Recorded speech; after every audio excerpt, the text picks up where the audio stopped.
Penetapan Kadis PUPR Maluku Utara, Daud Ismail, bersama Kepala BPBJ Ridwan Arsan, sebagai tersangka oleh KPK membuka fakta baru. Sebagai pejabat daerah, kedua anak buah Gubernur Malut Abdul Ghani Kasuba tidak pernah melaporkan harta kekayaan mereka ke KPK. Informasi ini terungkap setelah Klihalmahera.com menyelidiki LHKPN milik Daud Ismail dan Ridwan Arsan di halaman lhkpn.tkpk.go.id. Dari hasil pencarian, hanya ditemukan LHKPN Daud Ismail, yaitu LHKPN tahun 2018, yang dilaporkannya pada tahun 2019 ketika masih menjabat Kepala Seksi Perencanaan dan Evaluasi, Bidang Bina Marga Dinas PUPR Malut. Ini berarti, selama 4 tahun terakhir, Daud tidak melaporkan harta kekayaannya.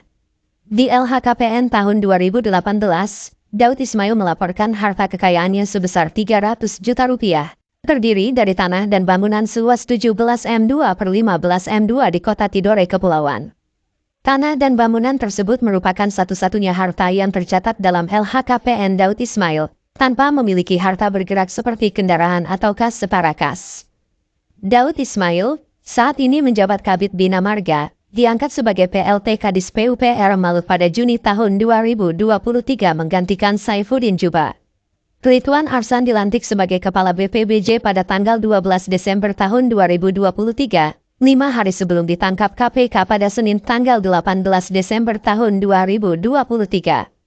Dalam kasus ini, Daud Ismail, bersama Kadis Perkim Adnan Hasanuddin, serta 2 kontraktor Stevi Thomas dan Christian Wisan, diduga memberi suap dan disangkakan melanggar pasal 5 ayat 1 huruf A atau B, atau pasal 13 UU nomor 31 per 1999, tentang pemberantasan tindak pidana korupsi, yang telah diubah dengan UU nomor 20 per 2001 tentang perubahan atas UU nomor 31 per 1999, tentang pemberantasan tindak pidana korupsi, junto pasal 55 ayat 1 ke 1 KUHP.